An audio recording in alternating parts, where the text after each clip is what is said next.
Herkese merhaba. Ayşem'le Ne İzlediğin yeni bölümüne hepiniz hoş geldiniz. Hoş geldiniz. Nasılsın Nevra Ayşem Savaşçı? İyiyim Orçun Hoca. Sen nasılsın? Ben de çok iyiyim. Aklıma geldi. Önceden söylüyorum. Beğenmeyi, yorum yapmayı, like etmeyi, abone olmayı, like da beğenmek aynı anda söylüyorum. Abone olmayı unutmuyorsunuz. Aynen. Herkes başında söylüyor, biz sonunda söylüyoruz. Aynen. Arada da söyleyenler var. Arada da aklıma gelince söyleyeceğim. Abone olun, beğenin, yorum yapın. Evet. Yorumlarınızı cevaplıyoruz. Evet. Bütün içtenliğimizde. Çünkü neden? Çok az yorum geliyor. Zaten genele yazın arkadaşlar. Yani kamuya açalım. Lütfen cümlelerimizi kamuya açalım. Aynen. Özel olma. Evet, ne izledik Ayşem? Heartstopper, yani sonsuza dek. Orçun Ucal bunun dizisini izlemiş. Ben filmiyle tanıştım kendisiyle. Film de 2026 yılında Netflix olarak çekildi. Hatta filmin çekilmesinde bir gıybeti de var. Orçun Ucal ilk ağızdan dinleyelim. Orçun Ucal bize söylesin. 3 sezonluk bir dizinin kitap uyarlaması bitmiş. Sonra kitap uyarlamasını yazan Alice Osman'la birlikte bu senaryo yazılıyor ve film çekiliyor. Ne gıybeti, ben anlamadım dediklerinden. Dizidekiler 3 bölüm diziden sonra bunlar... 3 bölüm mü? 3 sezon. 3 sezondan sonra dedin ya sen bana, bunlar bitirdiler. Sonra bu iki çocuk yapımcılığını üstlenip Charlie ve Nicholas'ı canlandıran filmi çektiler. Bitirme filmi çektiler. Gıybeti vermiş oldun sen.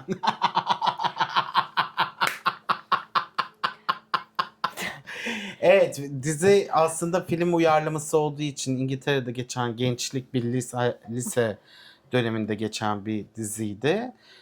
Onun kitabının uyarlanması 3 sezonda bitti. Büyük bir ses getirdi hani gibi gençlik dizisi olmasına rağmen. Sonrasında da iki başrol bu böyle bitmemeli, bir tane final filmi yapalım deyip yapımcılığını üstleniyorlar. Aynı şeyi tekrarladım aslında. Çok da bir şey söylemedim. Ama anlamlı, topluca bir şekilde anlattı. Anlamlı, Ucal topluca. Evet, tabii. Orçun Ucal farkı. Tabii ki. Buyurun. İşte efendim film okuldaki başkanlık seçimleriyle açılıyor. Aslında ilk dakikada hani diziyi benim gibi izlemeyenler ve dizi izleyen aslında güzel oldu ha. Evet, dizi izleyen ve izleyenlerin izlemeyen. yapım filme yorumları ve diziyi de bilmeyen, kitabı da bilmeyen benim gibi unik insanlar. Evet. İki bölümde. Charlie okuldaki başkanlığa aday. O Charlie'den önce başkanlıklarla ilgili olan rakibi çıktığında sesleniyoruz okula. Diyor ki özgüven, karizma, cinsel cazibe, seçilirsem ben size bunları sağlayacağım diyor. O aslında o çocuk Charlie'nin Daha önce zorbası. zorbalayan. Evet. Anladık onu oradan. Zorbası. Çünkü eli ayağı titriyor. Charlie'nin çıktıktan sonrası kürsüye Charlie çıkıyor. Charlie diyor ki ben diyor hepiniz bildiği gibi diyor. Ben gayim. Gay olduğumda saklamıyorum. Diğer saklamayan arkadaşlarım gibi. Burada çok zorbalık olduk. Ben bu okulda zorbalığı yok edeceğim. Hem işte trans zorbalığını hem homofobiyi hem size herhangi bir şekilde sadece homofobik üzerinden bakmıyor. Bütün zorbalıklar için ben buradayım. Bunu vaat ediyorum diyor. Erkekler hislerini içlerine atıyor, içlerine attıkça akıl sağlıkları bozuluyor diyor ve bunu da sevgilisinden öğreniyoruz. Sevgilisi de duygularını göstermeyen bir tip, rugbyci, tabii bir spor. Bütün dizilerde sporlar var, spor var yani. Evet ama işte high school'ların hep takımları var ya. Ondan. Bir de üniversiteye de büyük çoğunluğuyla spor bursuyla kazanıyor ya. Ondan Evet, dolayı Avrupa'daki sistem ve Amerika'daki sistem biraz onun üzerine kurulu. Herkesin olduğu gibi davrandığı ve olduğu gibi kabul edilebilir bir okul yaratmak istiyorum diyor ve oylar Charlie'ye gidip Charlie okul temsilcisi oluyor. Tabii Charlie buraya gelene kadar neler yaşıyor, neler. Evet. Neler yaşıyor? Daha öncesinde işte zorbalandığı kişi. Zorbalandığı okulda hatta gizli bir ilişkisi vardı. Bundan önce. Charlie'yi, Nick'ten önce. Nick'ten önce. Charlie'yi kesinlikle görünmek istemiyordu ve sürekli kütüphanenin ya da deponun yerlerinde öpüşüyorlardı Charlie ile ve Charlie zorbalandığı zaman da herhangi bir şey yapmıyordu, yok sayıyordu. Charlie'nin işte bu değişim süreci aslında Nicholas'la başlıyor, Nick'le başlıyor yani. Hı hı. Nick işte popüler çocuk, son sınıf çocuğu Charlie'den. Rugby kaptanı. Evet, kaptan, aynı zamanda futbol takımının kaptanı. İşte bayağı böyle popüler falan. Charlie ile böyle bir araya geliyorlar. Bir dersten kalıyorlar, aynı sınıfa düşüyorlar ve o esnada bir iletişim başlıyor. Nick'in kendisini bulmasında yardımcı oluyor Charlie. Charlie de kendisini Nick'te buluyor. O yüzden Charlie bunlar de filmde kendini iyileştiriyor. ne olursa olsun yanındayım. Aynen. Her şekilde yani anlaşamasak bile konuşuyorduk demeleri bu demek ki. Tabii Charlie mesela yemek yemiyor, işte davul çalıyor sadece, kendine zarar veriyor. Sürekli çakmağı ısıtıp kendine basıyor falan. Hani böyle travmatik bir evredeyken zorbalığın Charlie Nick'le beraber olduktan sonra aslında bunların hepsini yavaş yavaş açıyorlar. 3 sezon boyunca da şeyi görüyoruz. Ee, Charlie'nin nasıl kendini iyileştirdiğini, Nick'in kendini nasıl bulduğunu ve etraftaki arkadaşlarının kendileriyle var olan ilişkilerini nasıl biçimlendirdiğini görüyoruz. Yani Grupları aslında çok güzel. bir olgunlaşmayı görüyoruz. Evet, İngiltere'de çok güzel bir grup kurmuşlar gibi bir şey yani Filmde de okulda. şöyle bir şey söylüyor. İşte Nicholas'la birlikte Charlie işte kürsüye çıktığında ve başkan olduğunda, okul temsilcisi olduğunda bak parlıyor. İşte kendini özgürce ifade ettikçe işte Özgüveni geri geldi. Gelin ne kadar parladı. Artık her şeyde bir başarısı var. Herkes onu seviyor. Demek ki geçmişteki hikayesi bu. Aynen. Orada serim veriliyor arada. Aynen. Bunu da Orçun Ucal'dan öğrendik. Sonra Evet, Nevra 4 mevsim ayırmışlar. 4 mevsim ayırmışlar. Aynı okul sezonu. Eylül'de gel, Eylül'de gel. Alpay'ın şeyi vardı. Dizide de öyle sezonlar var. Öyle. Öyle mi? Dizide de mi Aynen. 4 mevsim? Eylül işte sonbaharla başlıyor. Sonbaharda bu seçimler bir şeyler oluyor. Sonbaharda işte sonbaharda şey öğreniyoruz. Okul seçimlerden sonra sonbahar öğreniyoruz. Sevgilisiyle Nicholas'la Charlie evde otururken David Nick geldi. diyorlar ona. Nick'le Charlie geldikleri evde olurken David'in eve geldiğini öğreniyor. David de galiba büyük bir ihtimalle Nick'in abisi. Nick'in abisi sorumlu bir tip. O da bir Evet. zorbalardan. Nick'le çok hoşlanmıyor. Nick'in babası bunları terk edip Paris'te yaşadığı için babası da böyle çok erk dilini kullanan Fransızca düzgün bir şey. konuşamıyorsun. Ben seninle konuşamam diyor çocuğun hatırladıkları filmdekinde. Ha işte yani Fransa'ya gittiğinde görüşmüyor falan filan öyle bir şey. Okul gezisiyle Paris'e gidiyorlar ve babası görüşmüyordu falan. Ama babası bir gün eve geliyor falan. İşte tabii ki de iki oğlan çocuğu da babasıyla ilgili bir şeyler yapmak istiyor. Yani babasını seviyorlar, babasıyla ilgili bir umutları var ama babası hiç oralı değil. Nick o yüzden annesine de kötü davrandığı için nefret ediyor ama abisi biraz daha baba yalakası. Baba da bunun işine geldiği için babayla ilişkileri başka bir boyutta. Abisi Nick'i de zorbalayan bir tarafta duruyor Zaten iri aynı iri zamanda. duruyor yani Aynen. abi. Babası da öyle biraz. Tavırları da öyle. Hı-hı.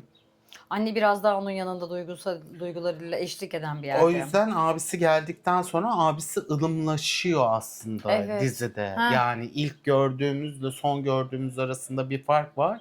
Ama yine de Nick hoşlanmıyor. Nick hoşlanmadığı için Charlie de hoşlanmıyor O yüzden ondan. evde rahat sevişemiyorlar. Evet, evde rahat olmuyorlar. Çünkü abisi direkt dalıyor. Şey misin, öyle misin? Sınırsız Aynen, sınırsız. Ve Nick'in ilk önce biseksüel olduğunu öğrenince büyük de makara yapmış bir insan abisi. Ve abisi öğrenmesin diye Nick de elinden geleni yaptı ama bir şekilde öğrenmek zorunda kaldı. Hani Teki sen de beni olarak öyle görüyorsun ama ben orada işte geleceğimi kurtarmak için bir plan yapıyorum falan filan deyip Nick'ten aslında bir şey alıyor. Vicdanını rahatlatmak için bir ufak bir şey yapıp gidiyor diye hatırlıyorum. Filmde de öyleydi. Charlie ile için David'in evde olduklarını öyle bir sevişemediklerini öğrendikten sonra David bu arada son sınıf öğrencisi David değil. Nick son sınıf öğrencisi. Charlie onun bir altında. Böylece Nick'in sınıfındaki arkadaşların üniversitelere başvuruları var. Ve aynı zamanda gençlikte biz ne yapacağız gelecekte? Hangi okullara gideceğiz? Ve devamında etraflarındaki hetero ya da bunlar teker teker açılıyor. Ve hepsinde Nick şehri terk edeceği için üniversite okumak istediği bölüm rugby'den dolayı da oradan bir burs almayı düşünüyor. O yüzden sürekli bir şey olacakmış gibi. Charlie'yi bırakacakmış gibi. Çünkü öyle bir insandım ben eskiden. Babam gibi insan. Zaten babasını terk etme durumu da var. Annesiyle öyle dertleşiyor filmin sonunda. Yani bir şey olacak, ben bir gün bağıracağım, o beni üzecek, bir şey olacak diye o kadar korktum ki olmadan terk ettim diyor. Ondan sonra şey olduktan sonra da bizim Charlie başkan olduktan sonra queerlerin bir araya gelebileceği bir kulüp açmak istiyor ve konuşuyor okul. Okul bunu reddediyor.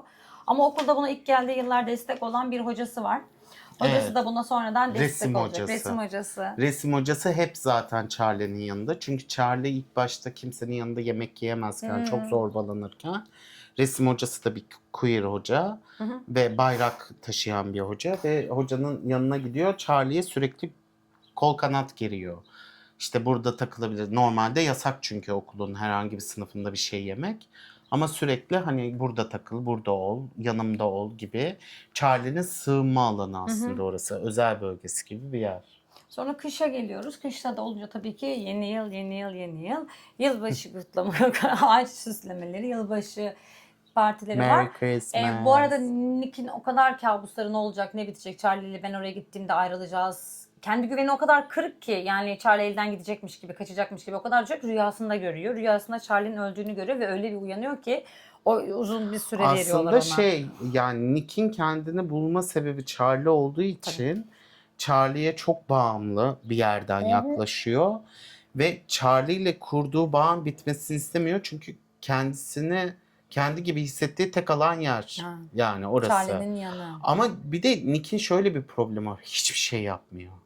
Yani okul, ev, okul. Yani hani Charlie çalışıyor bir kafede ya da işte Charlie'nin ortam sosyal artık. ortamı var. Diğerleriyle görüşüyor. Nick'te hiç öyle bir şey yok. Ya futbol oynuyor. Futbol oynamadığı zaman diliminde de okul ve ev. Okul ve eve gidiyor. Sonra bardaki bir eğlenceye geçiyoruz. Charlie davulcu olduğu bir grup sahnede. Orada da David'i görüyor ve David'i gördükten sonra yani abisini gördükten sonra stresten bir sürü shot içiyor ve çok fazla sarhoş oluyor. Ve Charlie Nick'i eve götürmek durumunda kalıyor. Birinin de sabah Nick ona pankek yapıyor. Sabah kahvaltılarında. Ama orada bir kıskançlık Evet, krizi evet, de hı hı, var. hı hı. Yani çocuk sarhoş oluyor. Charlie neden bu kadar sarhoş olduğunu anlamıyor ve hani sadece eğlenmek için geldiklerini düşünürken Charlie sahneden indikten sonra biri yanına geliyor. İşte sen benim sevgilime mi asılıyorsun falan filan deyip kavga Ben çıkartıyor. seninle davul dersi almak istiyorum gibi bir şey orada söylüyordu değil mi? Orada söylediğinde bu da benim erkek arkadaşım değil. Nick'i çalıştırıyor ama zaten o kadar sarhoş ki yani bir de abiyi görmüş. Öfkeyi birine kusacak. Sabahları kahvaltı ritüelleri var. İlişkilerine çok güzel ritüeller var. Seremoniler var. Birbirleriyle konuşmaları var. Yani bütün grubun öyle. İlişkiyi bitirirken de konuşuyorlar. Ve Charlie Hep ile iletişim hep var. iletişim halindeler ve herkes Allah'ım ben kendi lise halimi düşündüm. Onların lise halini düşündüm. Ben şu an ne istediğimi bilmiyorum diyen çocuklar. Bir yıl işte ülkeleri gezeceğiz, Avrupa'ya gezeceğiz Bize izin veren diyenler. diyenler. Ben Almanya'ya gidiyorum, resim yapmak istiyorum diyenler ama biz ilişkimiz bittiği anlamına gelmiyor. Biz sadece hayatlarımızı hani başka şeyler istiyoruz, onları deneyimleyeceğiz gibi bir tane çift var ayrılıyor ve hani Nick de bundan dolayı sürekli onlar bile ayrılabiliyorlarsa diye. Ama parmakla gösterilen bir çift Charlie. Sonra o günkü olaydan sonra Charlie maçı izlemeye gitmiyor ve Nick orada bir kavga çıkartıyor. Nick'i hastanede Charlie'nin de onun yanına gelirken görüyoruz. Maçta. Öyle bir şey söylüyor. Son zamanlar annesiyle konuşmaları var. Son zamanlarda seni iyi görmüyorum. Ne oluyor, ne bitiyor diye. Annesiyle dertleşen bir yerde Nick şey diyor. İyi bir sevgili olduğumu sanıyordum. Onu bile beceremiyorum diyor. Yani hep babam gibi olmayayım Diye bocalıyor şeklinde çocuk. bocalıyor. Charlie onun bu aralarındaki bu mesafeden dolayı alıyor evine götürüp ben sana bir sürpriz hazırladım diyor. Aslında yılbaşında verecektim ama kendi moralin yükselsin diye. Bir tane çadır yapmış evlerde çocukluk şeyleri gibi. Çadırın içine koyuyor. Ona da bir tane hediye veriyor erken yılbaşı hediyeni. Fotoğraf. Sen fotoğraf çekmeyi çok seviyorsun. Fotoğraf makinesi hediye Fotoğraf ediyor. makinesi hediye ediyor. Sonra Leeds'e gitmesinden bahsediliyor. Üniversitede orada okumak istiyor Nicole. Nicole'ün şöyle bir şeyi var hatta seni koruyamazsam artık bana ihtiyacın yoksa ben kimim ki diyor. Senin dediğin gibi ve referans noktası o. Onu koruyabildiği sürece kendini görüyor. Sonra bahara geliyoruz. Diğer okul arkadaşlarındaki ilişki tanımlarını gerçekleştiriyorlar. İşte açık ilişki, Ama kapalı yani ilişki bunu biraz vesaire da deyip. sağlayan Charlie o şeyi Grupta mı? demesi. Hayır. Şimdi Nick'in hep bir koruması gerektiğini yapan. Çünkü Charlie o kadar tırnak Naif içinde mi? loser modunda takılıyor ki hani ki herkes zorbalıyor, hiçbir şeyle başa çıkmak istemiyor. Sürekli kendine zarar veriyor. İletişimi çok güçlü değil. Hmm. Sürekli başka şeylerle karşılaşıyor. Nick'le ilk tanıştığından beri Nick aslında bunu koruma kalkanı olarak Nick onu zaten kanatları altına alıyor. Hı hı. Charlie buna izin veriyor Hı aslında. hı. Onu korumasına, onu iyileştirmesine. O yüzden de Nick'te tırnak içinde bir alışkanlık ve bu şekilde Hmm. olması gerektiğini, yani Nick Charlie'nin nasıl geliştiğini ya da nasıl kendiyle artık başa çıkabileceğini anlamıyor gibi bir durumda. Hala bana ihtiyacı var. Hala benim korumama ihtiyacı var gibi düşünüyor Charlie'nin. Charlie hiç orada değil. O yüzden de diyor ki ben gelirim senin yanına, Tabii. yaparım, hiç sıkıntı değil. Sen de gelirsin, yurdun olacak, ne güzel. Hani seneye belki ne yaparız bilmiyoruz falan. Zaten okul mektubu, niyet mektubu Birlikte yazarlarken de yazıyorlar. birlikte yazıyorlar. Charlie ona diyor ki kendini geliştirebileceğin ve sevebileceğin artık bir iş mi yapsan? Çok güzel bir iş Hani buluyor. evet, yani senin de ihtiyacın olan, aynı zamanda CV'ne buraya da yazabileceğin. yazabileceğimiz bir iş mi yapsan diyor. Aa tamam falan filan diyor. O yüzden köpek barınağına gidiyor. Barınakta. Aa. Barınakta gönüllü olarak Ve orada çalışıyor. en zayıf köpeği buluyor. Diğer köpeklerle de oynuyor ama en zayıf köpek diğer köpeklerden bir tane Golden Golden. var. Diğer köpekler geldiği için o çıkmıyor dışarı. Ya bahçede oynamıyor ya da dışarı çıkıp kenarda duruyor. Onu ayrı alıyor, oynatıyor. Onu öyle seviyor. Tam iletişim yapıyor. Ve filmin sonuna doğru da bir lezbiyen çifte sahiplendiriyor. Aynen. Sonra işte Nick'in yarı zamanlı iş bulması ve o gün 2. yıllarını kutlayacaklar. İlk böyle birbirlerine piknik yapacak. Charlie vakti zamanında orada oluyor. Nick de içlerinde işinin uzadığını ve bir saat gecikeceğini söylüyor. Charlie onu beklerken donmuş oluyor. Böyle meyve falan yapmış, piknik yapacaklar. Ondan sonra Leeds'e gittiğinde onun için endişelenmemesini gerektiğini söylüyorlar.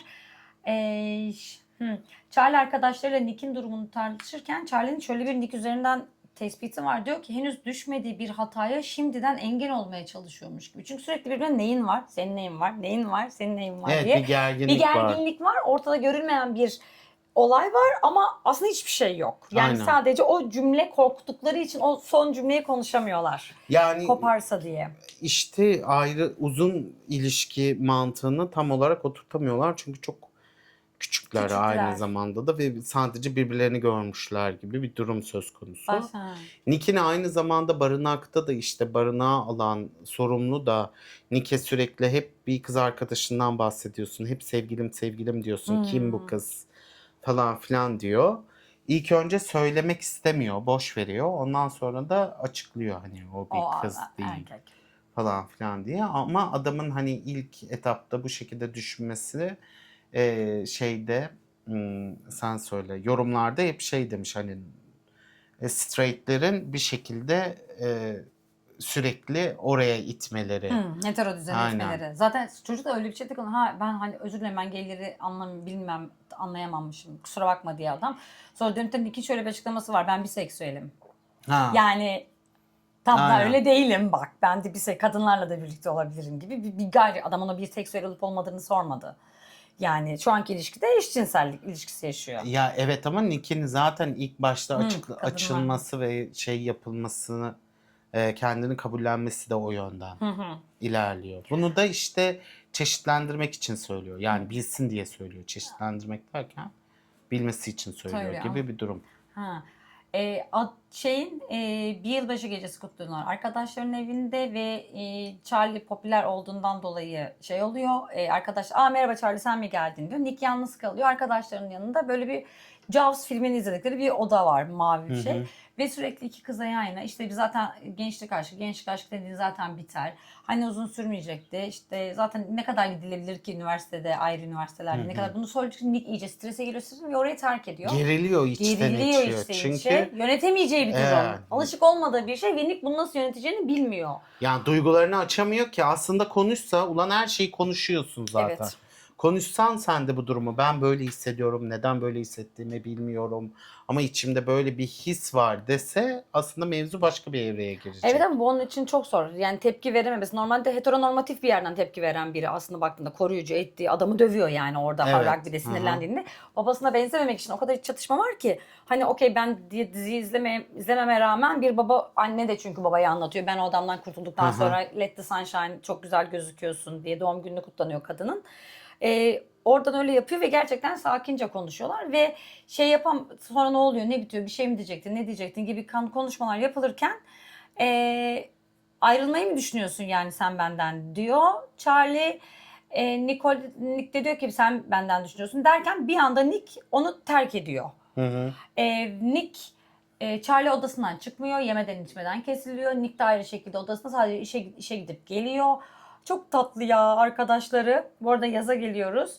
Arkadaşları onun evine gece baskın düzenliyorlar. Ellerinde şeylerle Ne? Dinliyorum ben seni. Yatak Sürekli gözü bende gacının. yatakla şeyleri var. Size döneyim o zaman. Sevgili Ayşen ve ne Aynen. izledik izleyicileri. Ellerinde uyku tulumlarıyla beraber geliyorlar. Bir film açıp acı makarna Aynen. yapıp dördü izip o çocuğa yedirip içirmeye çalışıyor. Kötü bir durumda. Ayrıldılar çünkü. Ayrıldılar. Büyük bir depresyon ikisi de. İkisi de. Allah'ım ergen depresyonu bir de. Yani inanılmaz bir şey. Dünyaları başlarına yıkıldı. Herkes geçecek merak etme bu böyle sürmeyecek diyor ama bunlar tamamıyla yok olmuş bir şekilde devam ediyorlar yani. Tabii Charlie bunları yaşarken Nick de uykusuz kalıyor. Duvardaki birlikte olduğu fotoğrafları çıkartıp ediyor. O da çok bir şey yemiyor. Hatta abisi diyor ki hani birleşirsiniz merak etme gibi ona destek veriyor abisi de. Ben gidiyorum o zaman açıklıyor. Babam bana iş bulmuş ben gidiyorum oraya ama merak et şöyle bir şey var. Sen babamı seviyorsun gibi bir şey söylüyor annenin doğum gününde. Nick abisine. Sonra o gün açıklıyor. Ben diyor aslında babam ikimizi de farklı şekilde etkiledi ve gitti hayatımızdan. Ben de senin düşündüğün gibi babama hayran bir insan değilim. Sadece kendime bir hayat kurmaya çalışıyorum ve babam bana Fransa'da iş bulmuş diyor. Demek abisinin değişme süreci burada bu şekilde. O da son dakika. Dedim anladığım kadarıyla bu film karakterleri kapatmak üzerine. Anne özgür oluyor. Çok daha kendine bakan Evet, biri haline tabii. geliyor bu evde. Çocuk üniversiteye giriyor, kazanıyor. Bu arada kazanıyor üniversiteyi. Kabul kağıdı geliyor. Kağıdı alıyor. Derken onur yürüyüşü yaz başlarıyla onur yürüyüşü geliyor. Onur yürüyüşünde Nick gelmiyor. Charlie de çağrılıyor trans bir arkadaş tarafından. Nasıl ne demek gelmiyorsun? Ben bütün arkadaşlarımı yanımda görmek istiyorum diyor. Hayır bir de benim için zor bir durum. Evet. Devlet işte şu anda ilaçlarımızı kesiyor. Var olan şeye biraz Görülmüyoruz, tepki yok veriyor. oluyoruz Görülmüyoruz ve bu esnada benim yanımda olman gerekiyor falan deyip çağırıyor. Çağrı. Bu etrafta da var olan ilişki kırılmaları var bu esnada. Yani Charlie'nin etrafındaki arkadaşlarında da işte ilişkiler ayrılıyor, bir şey oluyor. İşte bazı durumlarda bir araya gelmek zorunda kalıyorlar falan gibi. Etrafta da kırılmalar var. Ya mesela bir çiftimiz var. Biri üniversiteye gitmek istiyor. Diğeri Avrupa'ya dolaşmak istiyor. Sonra karar veriyorlar. O da üniversiteyi durduruyor ve Avrupa'ya dolaşmaya karar veriyorlar. Bir karakterimiz dediğimiz gibi ayrılıyor. Gençliğe bak ya. Lise bittikten sonra dünyayı dolaşmak için Benim ya da arkadaşlarım yapmışlardı. Avrupa'yı dolaşmak için yani bir zaman dilimim var. İnanılmaz. Vize alıp gittiler. Biz Erasmus olmasa herhalde hiçbir yere gidemeyeceğiz gibi bir şey. Şu dönemde o anda evet. da. Bu dönemde çok zor. Bu Belli bir ama bu dönemde. dönemde Ama de zaten Erasmus çok zor. 2000 yılında bu yaz dolaşma vardı. Tren bileti alıyorsun. Interrail. Interrail'la benimki arkadaşım gezmişti epey ülke. Ya tamam işte ama o da gezmek değil anladın mı? Bunların gezmesi başka bir şey ya. Daha rahat tabii ki, falan filan tabii ya. ki, tabii ki. Hani tam bir de lise bittikten sonra bir ay ara verip hani bu ne rahatlık arkadaşım ya. Bu ne rahatlık. Biz at yarışı gibi üniversiteyi kazanmalıyız. Hayata geç kalmamalıyız falan filan diye hazırlandığımız için Onlar bir sene ara verebiliyorlar. şu anda hani keşke biz de verseydik de öyle bir şey olsaydı. Bizim zamanımızda daha kolaydı bu arada. Evet. Gidip çıkıp gidebilmek yani hani biraz takılabilmek falan ama şu anda çok zor. Yani aşırı zor. Diğer ilişkileri anlatmıştık bu şekilde. Sonra partiden sonra bir şeye gidiyorlar. Yok, onur yürüyüşünden sonra partiye gidiyorlar. Partide Nicky başka bir kadınla konuşurken görüyor Charlie ve iki gözü iki çeşme. Ama ikisinin sürekli ellerine telefon, seni seviyorum, hayır mesajı sil. Aynı cümleleri benzer ve aynı cümleleri yazıyorlar, birbirlerini göndermekten vazgeçiyorlar. Sonra bir mektup alıyor Charlie. Fotoğraf çekmişti yani. Nick'in çektiği fotoğraflar çıktısı olmuş. Hı hı. Gidiyor fotoğrafçıya çıktısını alıyor. Sonra onu bir zarfa koyuyor. Fotoğrafları tabii ki yapıyor. Nick'in evinin altından, kapısının altından koyuyor Nick'e. Nick fotoğrafları görüyor. Fotoğrafları gördükten sonra eğer istiyorsan görüşmek ve çok fotoğrafımı çekmişsin. Böyle öyle çok güzel bir espriyle başlıyor tekrar ayrılık sonrası ilişki. Maşallah beni ne kadar çok fotoğrafımı çekmişsin. Gel de 5'te beni kendimi gör gibi bir hesap ver gibi bir yerden gidiyor. İstiyorsan can görmek istiyor. Daha da fotoğraf çekmek istiyorsan saat 5'te parka gel gibi geliyor. Onların rutin olarak gittikleri yer. 20 dakika var. Koşa koşa gidiyorlar. Böyle kendileriyle konuşuyorlar. İşte o zaman konuşamadıklarını Hı hı, konuşuyorlar. hı hı. Yavaş yavaş sevgili oluyorlar. Ben Tekrar neden başlıyorlar böyle ilişkiye. oldum, neden böyle Ve söyledim okul falan diye mezuniyetine hepsini çok güzel bir söylüyor. okul mezuniyetinde parti yapıyorlar. Fotoğraflar çekiliyor ve üniversiteye de 2 haftada bir gidiyor geliyor okul çıkışları Charlie. O da Nick de üniversitede olduğu şehri ona gezdiriyor. Aynen. Yani Böylece Charlie'nin trene bitiyor. bindiğini, işte Hı. aslında güzel nüanslar da var, böyle kareler var. Mesela Charlie'nin çalıştığı kafeye 2 tane yaşlı geliyor. Çift Çift geliyor ve aslında o çift aslında Kendilerinin yaşlılığı beyaz gibi duruyor olan değil mi? önemli bir kariyere sahip İngiltere'de. Queer hayatıyla ilgili tam şu an bilmiyorum. Charlie onları kendiyle benimsiyor ve bir tane ısmarlıyor, kek ısmarlıyor ama şekerleri olduğu için şekerimiz var bizim yiyemeyiz falan filan diye Çok güzel yapıyorlar. Evet, çok güzel böyle nüanslar var aslında filmin içinde. Keki reddediyorlar. Charlie önüne alıyor. Kek duruyor. Keki de sanki Nick'le birlikteymiş gibi yemeye başlıyor. Aynen. Ye o an. Öyle şeyler var. Sonra trende sezonda gördüğümüz oyunculardan birini görüyoruz sadece tren yolculuğu yaparken. Charlie müdüre gidiyor, diyor ki bu zorbalığı engellemek ve homofobiyi yok etmek için queer bir kulüp kurmak istiyorum diyor. Müdür de diyor ki Charlie'cim biz bu zamana kadar hiç öyle bir şey yapmadık. Bu zamandan sonra da yapamayız böyle bir şey. O yüzden buna bütçe ayıramayız diyor. Sonra resim öğretmenine gidiyor, diyor ki hocam böyle böyle dediler diyor. O da diyor ki evet bence müdür doğru söylemiş ama bunun senin yapıp yapmayacağın konusunda bir şey yok. Sen bunu yapabilirsin diyor. Öğretmen olarak müdüre hak veriyorum ama bir queer birey olarak sonuna kadar destekleyeyim. Hep biz engelleselerdi şu an burada olmazdık zaten diyor. Evet. Ve orada Charlie kulübü kurmaya karar veriyor ve resim öğretmenin hocası da sevgilisi de geliyor. Evet. O da kendine o şekilde Okuldaki yapıyor. başka bir öğretmenle resim öğretmeni çiftlermiş. Onlarla ilgili. Bir de küçük bir çocuk var. Daha önce Charlie'ye zorbalık yapan tipler herhalde onlar. Dizide zorbalık mı yaptılar? Gözlüklü bir çocuk var. Ona zorbalık yapıyorlar ya. Ha, dizide zorbalık yapıyorlar Onlar Charlie'ye. mıydı? Hayır. Ha, Onlar başkalarıydı. değil. Şimdi Charlie orada kendi çocukluğunu görüyor. Zorbalık yapıyorlar. Charlie onu durduruyor ve çocuklar ne yaparsın söyle, hiçbir şey yapamazsın falan, yaptığımda görürsün diye tehdit ediyor. Çünkü asla geri adım artık atmıyor. Charlie o geri adımı atmak istemiyor. Bu şekilde küçük nüanslar da var O da dizide. geliyor kulübe. Kulüpte birlikte kakara kikiri konuşuyorlar. Sadece buluşup sohbet etmek, birbirlerini yapmak gibi. Teker teker geliyor, güzel bir kulüp olmuş. Evet, düşünüyorum bu arada genelde. Lisede bu kadar hani açık, bu kadar iletişimi kuvvetli, kendini çözmeye çalışan, insanlarla bir şekilde ortak paydada buluşmaya çalışan kişiler Yapıcı mi? bu kadar. Aynen, bu kadar yapıcılar mı? Yani hakikaten. Onu bilmiyorum. Yani mesela Sex Education diye bir film de vardı, dizi. dizi de vardı. Orada da anne, bekar anne, o da ya, seks terapistiydi. Okulda da orada Çocukla eşcinsel ilişkiler vardı. Çocuğun seksle. Yani mesela orada da gösteriyorlar. O da çok anlayışlı bir yerde. Lezbiyen bir çift vardı. Kadının memelerini gizlemek istemesi, bununla ilgili ne yapacağını bilememesi, kime soracağını bilememesi. O da bu kadar olmasa bile o da biraz yaşamaya çalışıyordu ama o kendini çok göstermiyordu. Ancak yakın çevresini açıyordu. Bu okulda gerçekten çok Yani bu okul biraz gerçeküstüymüş Evet, gibi. bana da öyle yani, geldi. Evet yani Sex Education'da Truhan biraz daha okuluymuş. hani normal izliyorduk o lise şeylerini, o vahşetleri, o kadının mesela genç bir kız vardı hatırlarsan, ben terapi yaparım okulda diye başlayıp Evet.